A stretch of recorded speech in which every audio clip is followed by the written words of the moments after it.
Kau ni kak, apalah kau takut? Aku kak, kalau hantu pun aku tak takut. Dia cakap macam tu. Ini kan pula benda macam ni.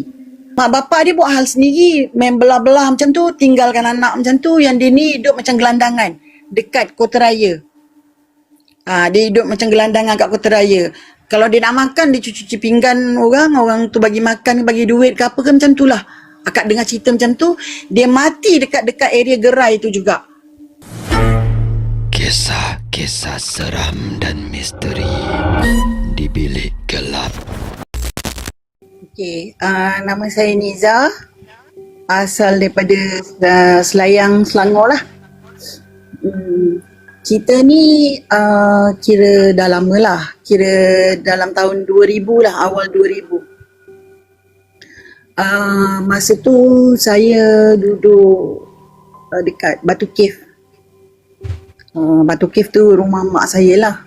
Duduk rumah mak tu. Mak tak ada lah. Mak tak ada waktu tu. Mak abah dah tak ada dah. Lepas tu kami ni ada berlima. Saya seorang perempuan. Lain tu semua adik-adik dah. Adik kandung saya seorang dengan 3 kawan dia. Diorang selalulah datang lepak-lepak kat rumah kan. Jadinya kita orang cadang nak pergi mancing. Jadi saya cakap lah dengan kawan-kawan adik saya ni. Saya cakap, korang besok nak pergi mancing.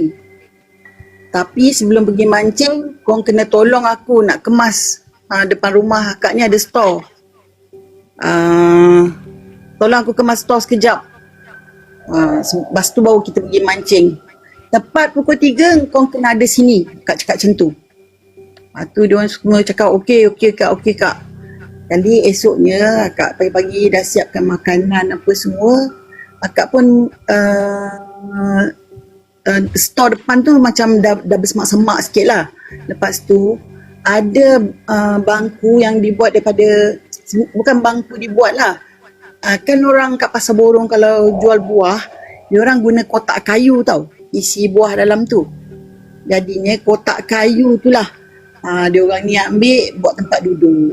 Waktu tu sebenarnya store tu kawan bapa akak duduk. Dia dari Terengganu, dia pernah duduk lah dekat store tu, betul-betul tepi sungai.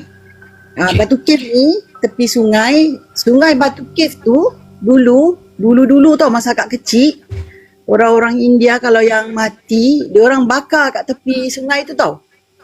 Dia orang bakar kat tepi sungai tu. Jadinya tapi tapak dia tu dia orang dah buat macam benteng. Jadinya bapa akak cakap, Niza, depan ni awak ambil lah, buat tempat awak, dia kata macam tu. Okey lah bah, cakap macam tu. Jadinya tempat yang kawan bapa akak ni duduk tak dirobohkan lagi lah, kita buat macam store. Jadinya dia orang dulu bapa akak nak duduk situ, itulah dia ambil kotak kayu tu. Sebelum akak dah ketuk sekali lah kotak kayu tu, nak tanggalkan sebab dah bersemak-semak. Akak tengok jam dah dekat pukul 3. Akak pun intai. Store tu betul-betul tepi jalan. Depan rumah longkang, betul-betul tepi jalan. Kiranya sebenarnya tu reserve sungai lah. Reserve sungai. Jadi rumah tu ada 10 rumah. Rumah teres lah. Ada 10 biji rumah sebaris. Jadinya setiap rumah depan tu, reserve sungai tu, diorang akan cop lah. Dia ni buat garaj kereta lah, apalah. Kita orang je lah buat store macam tu kan. Lepas tu akak tengok jam dah dekat pukul 3. Akak pun nak intai akak nak pergilah ke jalan raya tu, nak tengok budak-budak ni dah sampai ke belum.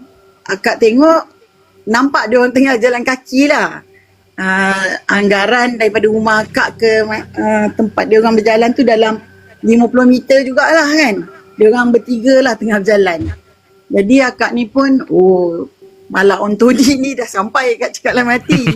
Akak ni pun ketuk lah lagi bangku tu. Ketuk 3 kali. Dalam 3 kali akak ketuk tu, bangku tu dah goyang tau. Goyang, akak tolak dengan kaki. Ada apa tau bawah tu kan? Ada ulas sawa tengah melengkau. Ular sawo tengah melengkar. Akak punya terkejut, akak campak hammer tu, akak berlarilah. Budak-budak ni tengah jalan kaki nak datang ke akak ni. Dan diorang ni nampak akak lari menjerit, tiba-tiba diorang pun lari. Dah, diorang tak tahu cerita diorang lari. Diorang lagi juga. Diorang pun lari. Ini ibaratnya kalau orang nampak, ibarat macam akak mengejar diorang ni. Akak lari dalam 10-15 meter. Gelak ada, takut pun ada. Akak pun duduk tengah jalan tu.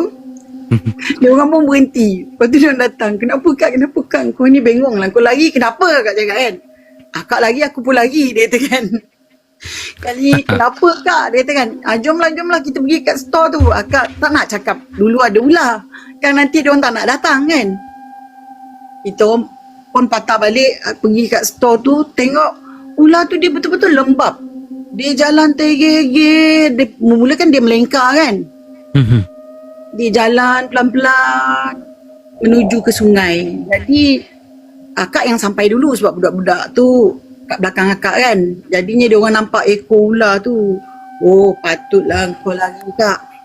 Yang seorang budak ni nama dia kita gelar dia unta.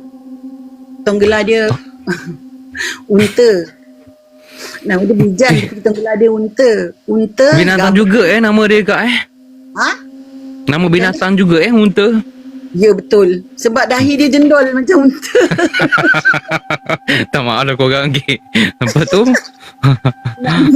Kita panggil dia unta. Yang seorang lagi kita panggil gaban. Seorang lagi gaban, seorang lagi amir.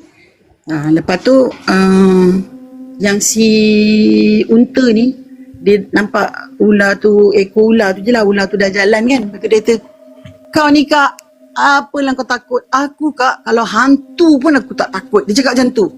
Ini kan pula benda macam ni. Cakap, elah poyong kau ni dah lah jendol. Dia cakap macam tu kan. Kita orang memang suka gelak-gelak je lah kan. Kita orang gelak-gelak.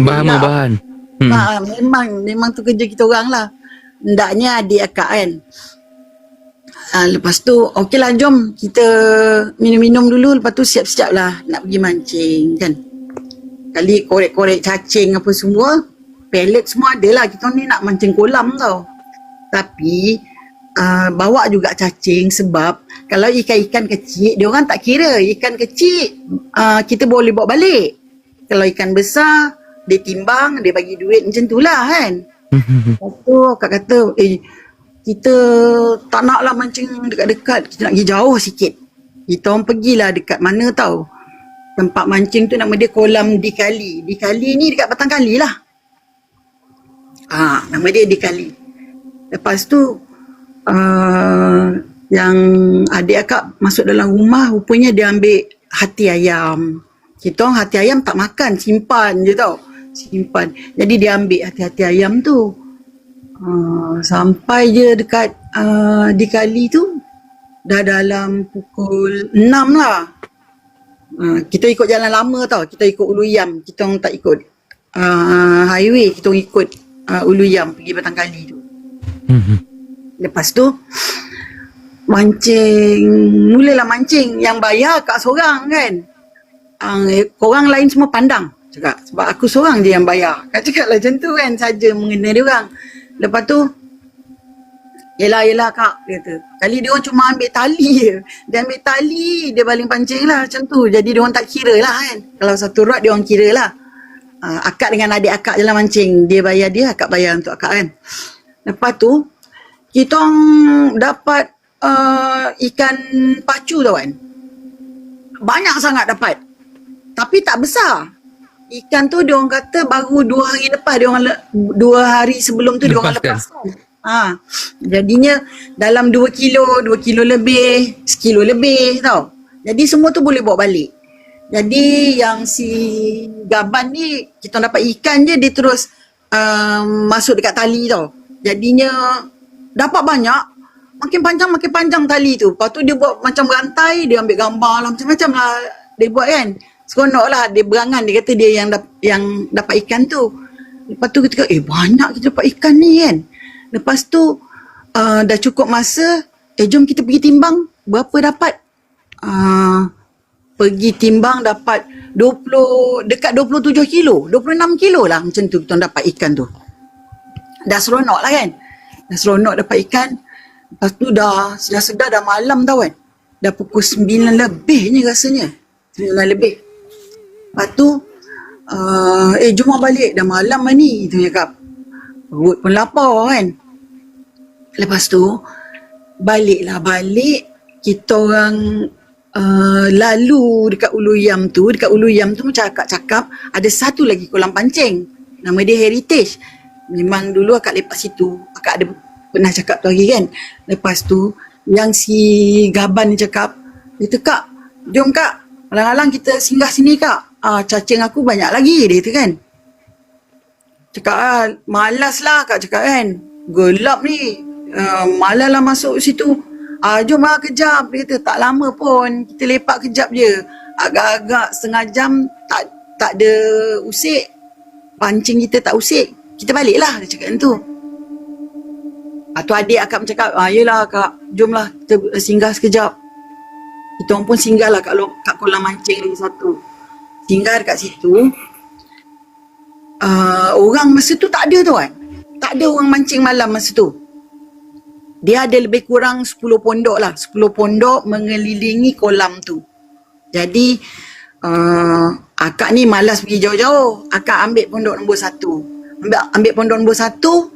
Yang si adik akak dengan akak. Yang 3 orang ni dia ambil pondok nombor 3. Dia orang duduk dekat situ. Dalam tak berapa terang lah, lampu mentol je kan. Tak berapa terang. Lepas tu? Cuma dekat akak je terang sikit sebab akak dengan kaunter. Dekat dengan kaunter dan dekat dengan tuan rumah tu dia pasang lampu, dekat lah kat situ. Jadinya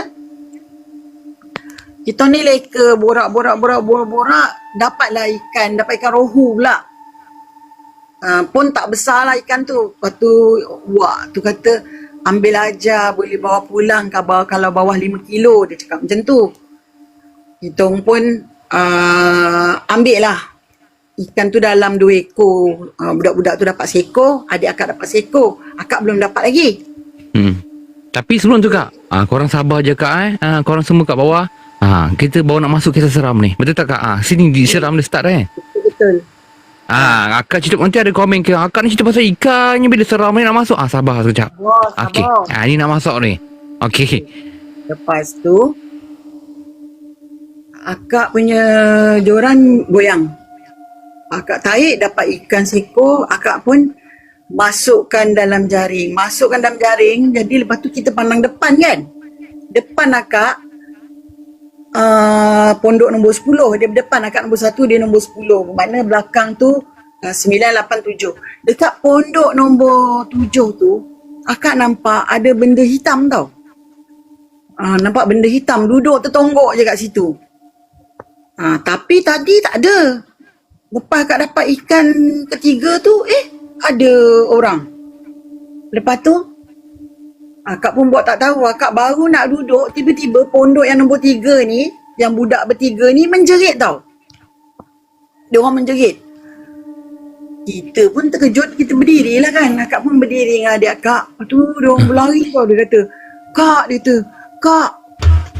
Tiba-tiba si Gaban ni, dia ni memang dia tak sekolah. Dia sekolah dalam darjah 2 macam tu. Dia tak pandai orang putih tau. Tiba-tiba tak tahulah dia kena rasuk hantu orang putih ke apa, tak tahu. Tiba-tiba dia cakap, "Kak, Keluang Man is real," dia cakap.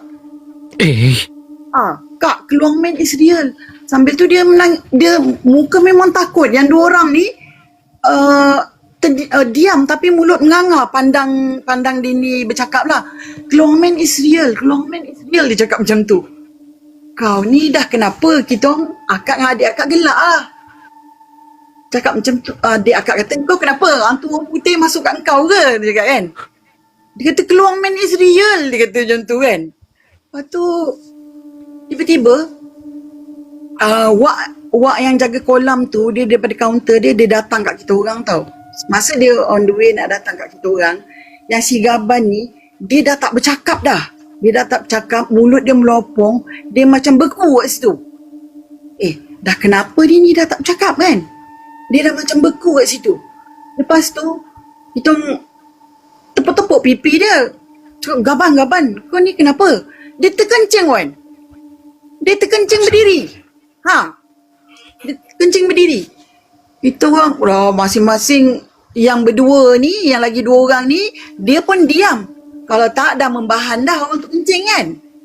Jadi akak ni nak bahan budak ni ke, nak tengok? Nak gelak ke? Semua bercelaru akak ni dah tahu. Lepas tu, akak tak ada rasa seram, tak ada apalah. Sebab kita tak tahu apa-apa kan. Kali tiba-tiba, kita orang cakap lah dengan adik akak. Cakap, Wak, tolong Wak. Budak ni, dia beku kat situ Wak. Yang si Baban ni kan, dia dah beku kat situ Wak. Mulut dia tenganga tau kan. Tapi dia beku. Mulut dia tenganga, dia melompat. Seram tu kak kalau macam. Macam je. Buat lagi. Dia macam tu. Tak payah sekali je kak. Okey, lepas tu? Dia macam tu. Lepas tu, Wak ni datang. Wak kata, Astaghfirullahalazim. Wak pergi dekat dia. Wak baca apa entah. Wak tepuk-tepuk belakang dia. Wak tepuk dalam 3 kali ada. Wak tepuk dia dalam 3 kali, dia tersedar. Dia menangis tau. Dia menangis. Waktu dia kata, aku takut. Dia cakap macam tu. Lepas tu kan, kita ni dah tak adalah nak melawak-melawak lagi kan. Cakap, kau ni kenapa? Pergi dekat tandas tu cuci. Kan dia dah terkencing tadi tu kan. Pergi cuci siram dia, tak apa. Basahkan je lah seluar kau tu, tak apa. Janji tak bau hancing. Lepas tu, rupanya kita orang tengok jam, rupanya dah pukul 1. Bayangkan berapa lama kita orang kat situ, meleka-leka kan. Kali kan, Wak ni kata, jomlah duduk dekat kaunter depan. Pergi kat kaunter depan tu luas sikit. Jadinya dia ada kerusi panjang. Kita pun duduk ramai-ramai kat situ. Jadi bermakna kita ni berlima termasuk Wak 6 orang lah. Duduk kat situ, tiba-tiba yang lain-lain tu memang tak nak bercakap. Kan dia dekat satu pondok tadi 3 orang, dia tak nak bercakap langsung. Dia duduk ngikut macam orang bodoh. Dia ikut je si Gaban ni. Lepas tu, Gaban ni kata, Kak aku sejuk kak, aku takut. Aku sejuk, aku takut. Dia cakap macam tu. Kita orang pun suruh dia baring. Kali Wak kata, korang rehatlah sini. Janganlah balik dulu.